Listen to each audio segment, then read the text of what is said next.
I was out in the field and I ended up getting this call for a house fire. And the only information I was able to get was 30 plus Chihuahuas inside of a burning house.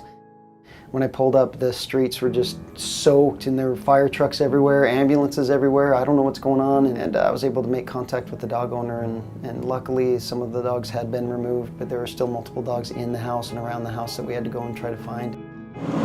We got one more. This is the one? Is this the one you guys have been chasing? Yes, it is the one. I saw his mom. All right, well that's one more.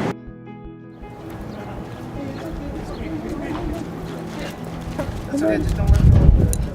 When we were finally able to get all the dogs out of the house, I was able to make contact with the dog owner, and she was completely distraught. She loved the dogs. All the dogs were well taken care of. There were no injuries, nobody was sick, everybody was, 30 dogs is a lot in a house, but she was doing a good job taking care of them.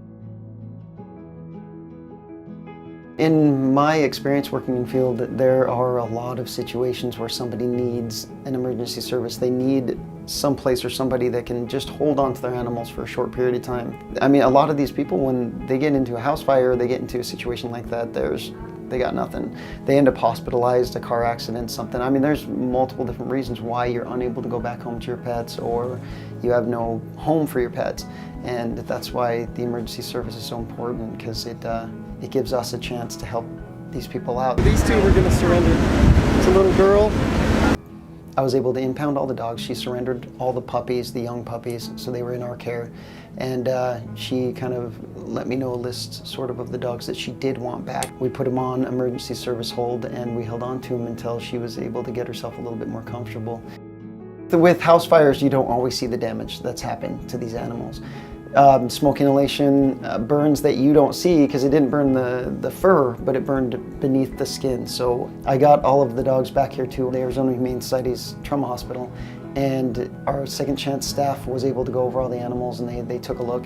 They made sure there were people that were going to kind of keep an eye on them through the night and check them first thing in the morning, make sure there was nothing happening that we just didn't see. These kind of calls we get, at first you're terrified, you don't know what's going to happen, you don't know which animals are going to make it, you don't know where they're going to end up because of how traumatic the entire situation is. And then to see by the end that she was able to get back the dogs she really wanted, all the dogs that we were able to get all went up for adoption. So to watch every single animal you pulled out of that fire have a happy outcome is amazing. The Arizona Humane Society is a non-profit, so we actually, nearly everything we do relies on donations. Anywhere from our gas to our trucks, our equipment in the Second Chance Hospital, everything we used to save these dogs' lives and get them up for adoption and get them back to that woman's home, everything from top to bottom relies on donations.